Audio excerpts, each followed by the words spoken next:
ओम शांति। 2/3/2024। बाबा कहते हैं, मीठे बच्चे, यह नॉलेज बिल्कुल शांति की है, इसमें कुछ भी बोलना नहीं है। सिर्फ शांति के सागर बाप को याद करते रहो। प्रश्न है, उन्नति का आधार क्या है? बाप की शिक्षाओं को धारण कब कर सकेंगे? उत्तर है, उन्नति का आधार है लव यानी प्यार। एक बाप से सच्चा प्यार चाहिए। नजदीक रहते भी यदि उन्नति नहीं होती तो जरूर लव की कमी है। लव हो तो बाप को याद करें। याद करने से सब शिक्षाओं को धारण कर सकते हैं। उन्नति के लिए अपना सच्चा सच्चा चार्ट लिखो। बाबा से कोई भी बात छिपाओ नहीं। आत्म अभिमानी बनते खुद को सुधारते रहो। ओम शांति। बच्चे, अपने को आत्मा समझकर बैठो और बाप को याद करो। बाबा पूछते हैं, जब भी कहाँ सभा में भाषण करते हो तो घड़ी घड़ी यह पूछते हो कि तुम अपने को आत्मा समझते हो या देह? अपने को आत्मा समझकर यहाँ बैठो। आत्मा ही पुनर्जन्म में आती है। अपने को आत्मा समझकर परमपिता परमात्मा को याद करो। बाप को याद करने से ही तुम्हारे विकर्म विनाश होंगे। इसको योग अग्नि कहा जाता है। निराकार बाप निराकारी बच्चों को कहते हैं, मुझे याद करने से तुम्हारे पाप कट जाएंगे और तुम पावन बन जाएंगे। फिर तुम मुक्ति जीवन मुक्ति को पाएंगे। सभी को मुक्ति के बाद जीवन मुक्ति में आना है तो घड़ी घड़ी यह कहना पड़े कि अपने को आत्मा निश्चय करके बैठो। भाइयों और बहनों, अपने को आत्मा समझ बैठो और बाप को याद करो। यह फरमान बाप ने ही दिया है। यह है याद की यात्रा।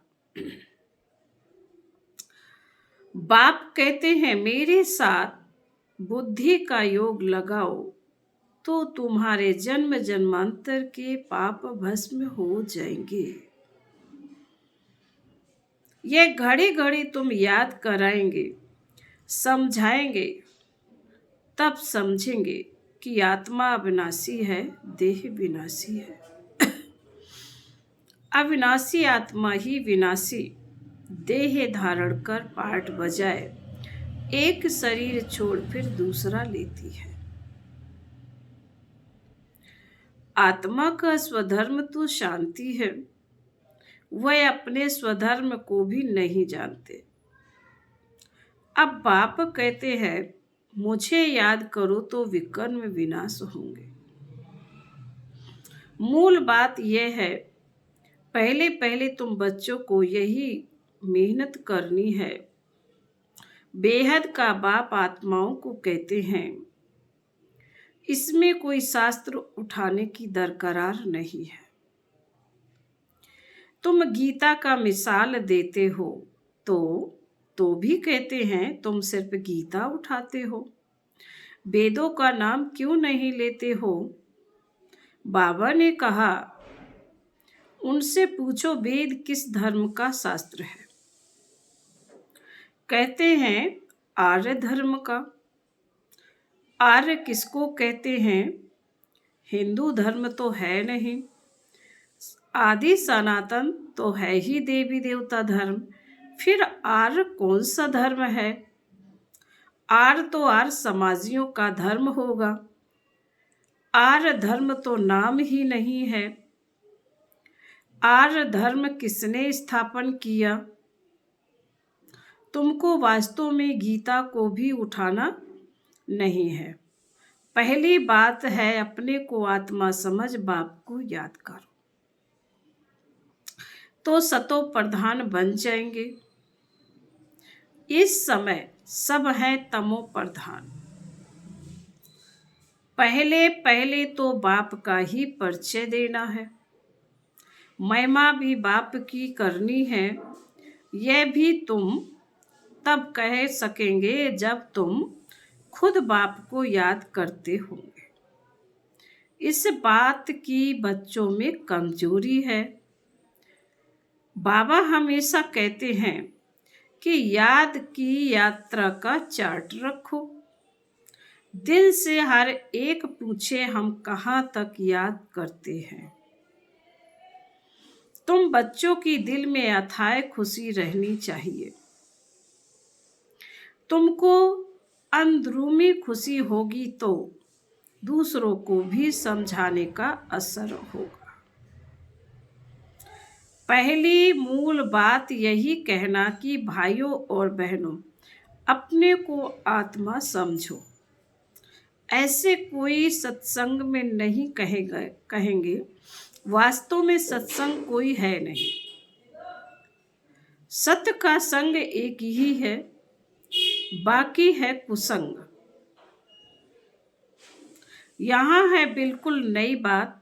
वेदों से तो कोई धर्म स्थापन हुआ ही नहीं है, तो हम वेदों को क्यों उठाएं? कोई में भी यह नॉलेज है नहीं। खुद ही कहते हैं नेति नेति, अर्थात हम नहीं जानते हैं, तो नास्तिक हुए ना। अब बाप स्वयं कहते हैं आस्तिक बनो, अपने को आत्मा समझो। यह बातें गीता में कुछ हैं, वेदों में है नहीं। वेद उपनिषद तो ढेर हैं। अब वह किस धर्म का शास्त्र है? मनुष्य तो अपनी बातें करते हैं। तुमको किसी का भी सुनना नहीं है।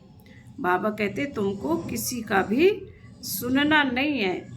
बाप तो सहज समझाते हैं, अपने को आत्मा समझ बाप को याद करो तो पावन बन जाएंगे। इसलिए वर्ल्ड की हिस्ट्री ज्योग्राफी को जानना है।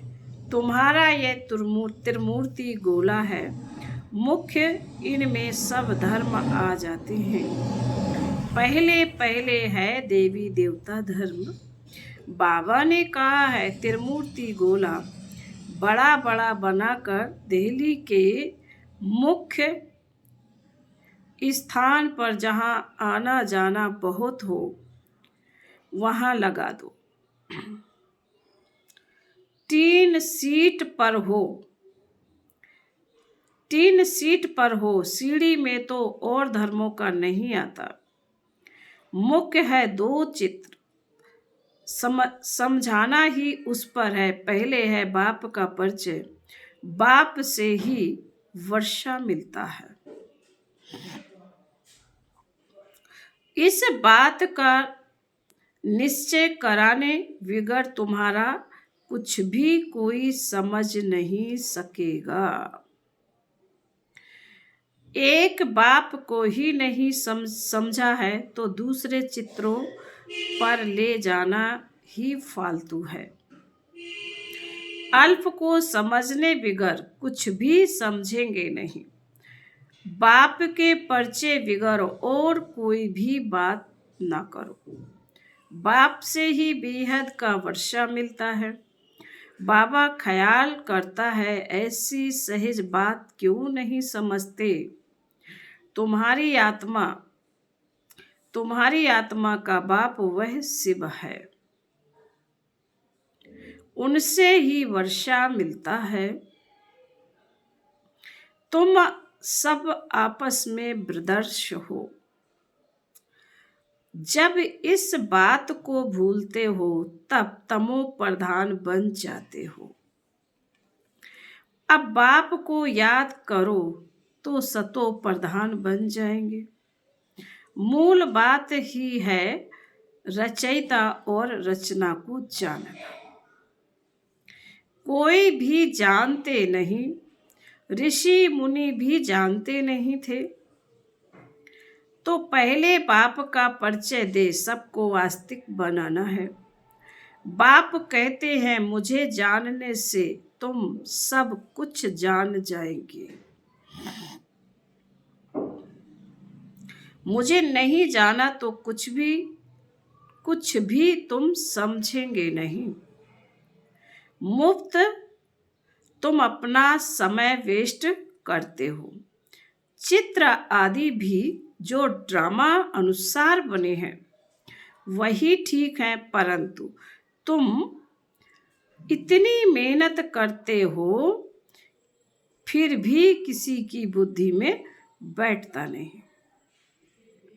बच्चे कहते हैं बाबा क्या हमारे समझाने में कोई भूल है? बाबा फट से कह देते हैं हाँ भूल है। अल्फ को ही नहीं समझा है तो फट से खाना कर देते हो, रवाना कर देते हो। बाबा कहते हैं अल्फ को नहीं समझा है तो फट से रवाना कर देते हो। बोलो जब तक बाप को नहीं जाना तब तक तुम्हारी बुद्धि में कुछ भी बैठेगा नहीं। तुम भी जब देही अभिमानी अवस्था में नहीं रहते हो तो आंखें क्रिमिनल रहती हैं। सिविल तब बनेंगी जब अपने को आत्मा समझेंगे। देही अभिमानी होंगे तो फिर तुमको आंखें धोखा नहीं देंगी। देही अभिमानी, बाबा कहते हैं देही अभिमानी नहीं तो माया धोखा देती रहेगी। इसलिए पहले तो आत्मा अभिमानी बनना है। बाबा कहते अपना चार्ट दिखाओ तो मालूम पड़े। अगर अभी तक झूठ पाप गुस्सा है तो अपना ही सत्यानाश करते हो। बाबा चार्ट देखकर समझ जाते हैं कि यह सत्य लिखा है या अर्थ भी नहीं समझा है।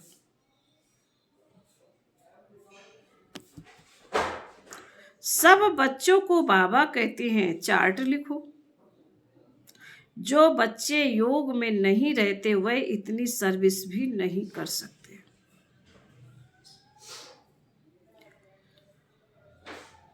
जौहर नहीं भरता है। भल बाबा कहते हैं कोटों में कोई निकलेगा, परंतु जब तुम खुद ही योग में नहीं रहते तो दूसरों को फिर कैसे कहेंगे। सन्यासी कहते हैं सुख काग विष्टा समान है, वह सुख का नाम ही नहीं लेते। तुम जानते हो भक्ति अथाय है, उसमें कितनी आवाज है। तुम्हारी नॉलेज तो बहुत शांति की है। बोलो शांति का सागर तो बाप ही है। अपने को आत्मा समझ बाप को याद करना है। बाप कहते हैं मन मनावो, यह अक्षर भी नहीं कहो। हिंदुस्तान की ही हिंदी भाषा है, फिर संस्कृत दूसरी भाषा क्यों। अब इन सब भाषाओं को छोड़ो, पहले तुम भाषण करो कि अपने को आत्मा समझो। बहुत हैं जो अपने को आत्मा भी नहीं समझ सकते, याद नहीं कर सकते। अपने घाटे को कोई समझ ना सके, कल्याण तो है ही बाप की याद में। और कोई सत्संग में ऐसे नहीं कहते हैं कि अपने को आत्मा समझ बाप को याद करो। बच्चे कभी बाप को एक जगह बैठ याद करते हैं क्या? उठते बैठते बाप की याद ही है।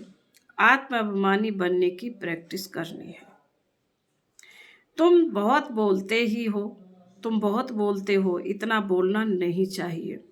मूल बात है याद की यात्रा की, योग अग्नि से ही तुम पावन बनेंगे। तुम आत्माभिमानी हो, किसको समझाएंगे तो उनको तीर लगेगा। कोई खुद विकारी है और किसी को कहे निर्विकारी बनो तो उसको उनको तीर नहीं लगेगा। बाबा कहते बच्चे तुम खुद याद की यात्रा पर नहीं रहते, इसलिए तीर भी नहीं लगता।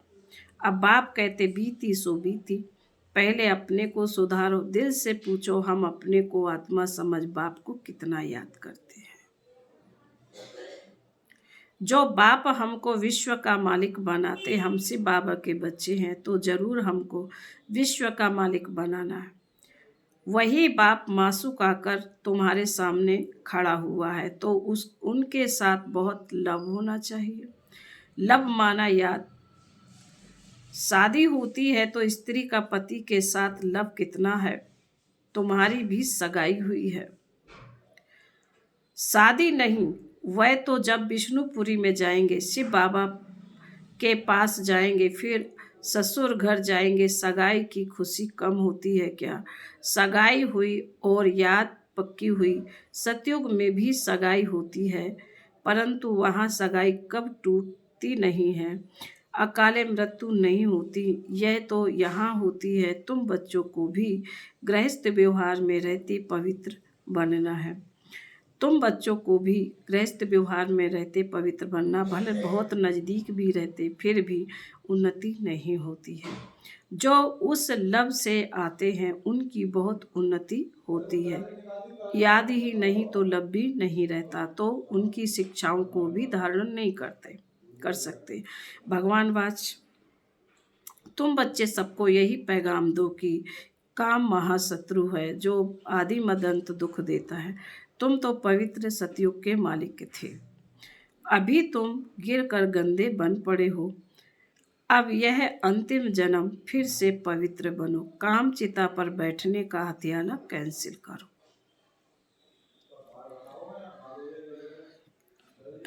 तुम बच्चे जब योग में बोलेंगे तब किसी की बुद्धि में बैठेगा। ज्ञान तलवार में योग का जौहर चाहिए।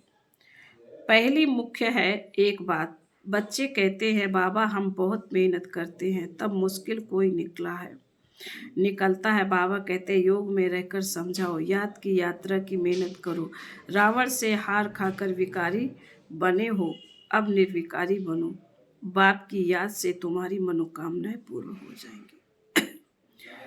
बाबा स्वर का मालिक बनाते हैं। बाबा डायरेक्शन तो बहुत देते हैं, परंतु बच्चे अच्छी तरह कैच नहीं करते और बातों में चले जाते हैं। मुख्य तो बाप का पैगाम दो, परंतु खुद ही याद नहीं करेंगे तो दूसरों को कैसे कहेंगे। ठगी नहीं चलेगी। दूसरों को कहें विकार में नहीं जाओ और खुद जाए तो जरूर दिल खाएगी। ऐसे भी ठग है। इसलिए बाबा कहते मूल बात है ही अल्फ। अल्फ को जानने से तुम सब कुछ जान जाएंगे, अल्फ को ना जानने से तुम कुछ भी समझ नहीं सकेंगे। फिर बाबा कहते अच्छा। मीठे मीठे शिकील दे बच्चों प्रति माता पिता बाप दादा का याद प्यार और गुड मॉर्निंग। रूहानी बाप की रूहानी बच्चों को नमस्ते। हम रूहानी बच्चों की रूहानी माता पिता बाप दादा को याद प्यार गुड मॉर्निंग और नमस्ते। धारणा के लिए मुख्य सार बाबन का अंदरूनी बाप के याद की खुशी में रहकर फिर दूसरों को बाप का परिचय देना है। सबको एक बाप की महिमा सुनानी है। नंबर 2, आत्माभिमानी बनने की बहुत प्रैक्टिस करनी है।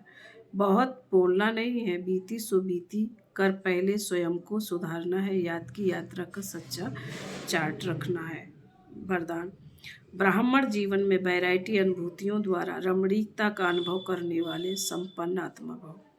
जीवन में हर मनुष्य आत्मा की पसंदी वैरायटी है, तो सारे दिन में भिन्न भिन्न संबंध भिन्न भिन्न स्वरूप का वैरायटी अनुभव करो तो बहुत रमणीक जीवन का अनुभव करेंगे। ब्राह्मण जीवन भगवान से सर्व संबंध अनुभव करने वाली संपन्न जीवन है, इसलिए एक भी संबंध की कमी नहीं करना। अगर कोई छोटा या हल्का आत्मा का संबंध मिक्स हो गया तो सर्व शब्द समाप्त हो जाएगा। जहाँ सर्व है वहाँ ही संपन्नता है, इसलिए सर्व संबंधों से स्मृति स्वरूप बनो।